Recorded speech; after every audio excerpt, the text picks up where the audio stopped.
My name's Kara Marlowe. I'm going to be discussing insurer roadblocks today.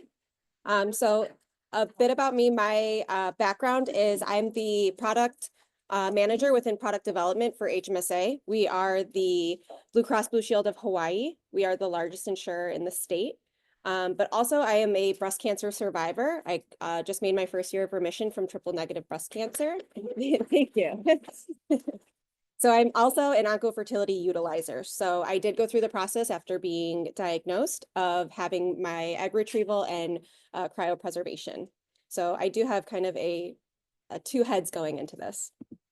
So as far as insurers and implementation, so when a new mandate is coming down the pike, HMSA needs to react quickly and ensure compliance. My responsibility is to think long-term when identifying changes coming. So our initial focus is clarity. So defining the legislation and identifying the requirements. We do a lot of research to understand how we are going to implement this information. Our number one concern as well is to analyze the cost implications because we are thinking of cost implications as far as how it affects our members and the groups that are sponsoring those plans. So our internal process, our first step is internal research. So because we get these mandates sent to us that are very broad and vague, it's our job to interpret what that mandate is telling us. So our product team collaborates with all of the impacted departments. That's our customer relations team, our actuarial team, our medical management.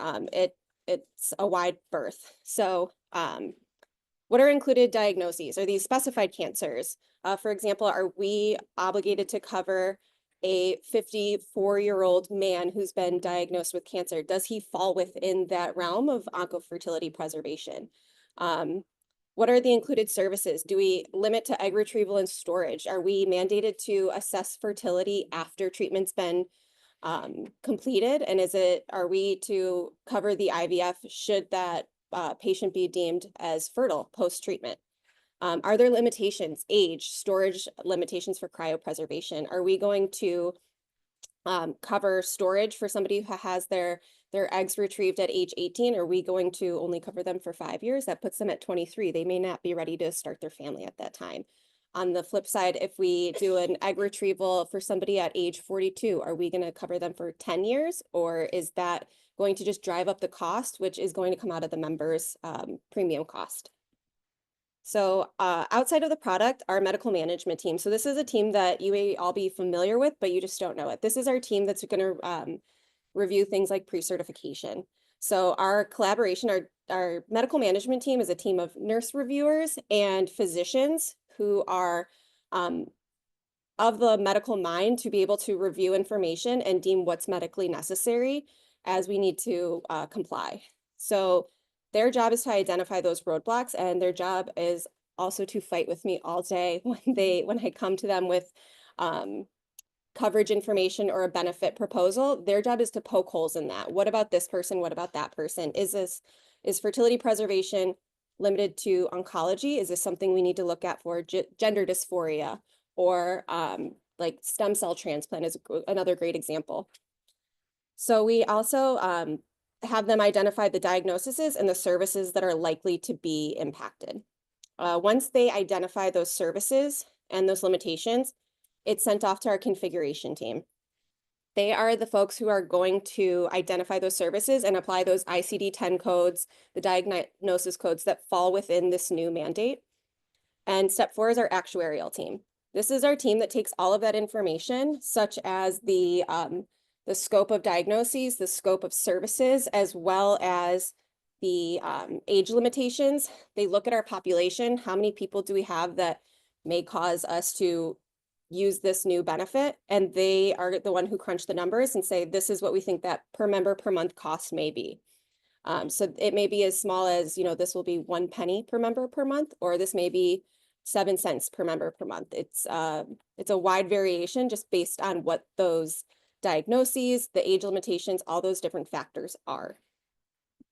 So as far as approvals, after we've defined the benefit and identified the cost impact, the benefit language is written. So that's the language that's going to go out to our members, go out to our insurers, or I'm sorry, go out to our providers and go out to the different offices to say, this is what the benefit is and this is what it means to you. So this is part of what we'd like to improve upon. At HMSA, we're very focused on making this into something that is more of a layman's term because like our previous presentation said, we need this to be easily interpreted. So we do have pending approval. So that language is created and introduced into our explanation of benefits, and coding is embedded in our claims configuration. A medical policy is created and published, and then notices are sent out to the providers. So that would be OBGYNs, oncology, fertility specialists. So our push to production, our fail-safe is a denial indicating medical review. So our fail-safe with HMSA is that we are going to say if we get a claim and we deny it because one of those diagnoses was out of scope when we did our assessment, instead of having that financial burden go to the member, we're going to push it back, pend the claim, send it to our medical management team and say, hey, why was this not included in the initial scope? Is this something that needs to be added? How do we fix this? So that human intervention is there to assess the viability of the diagnosis and the specific medical necessity of that case. So as a result, these are often done with a lot of manual labor, which we would like to eliminate. So our biggest pain points as the insurer is clarity. We're often handed a mandate that has no detail for a highly detailed specified benefit. So we would like to see diagnoses and services, age qualifications, what qualifies as medical necessity, what limitations exist. If we can get more clarity on what this law is mandating, we can push it to production faster. We can have better clarity for members and patients, and we can also have a lower cost because we don't have to have such a wide berth of coverage to ensure that we're covering everybody and complying with the law.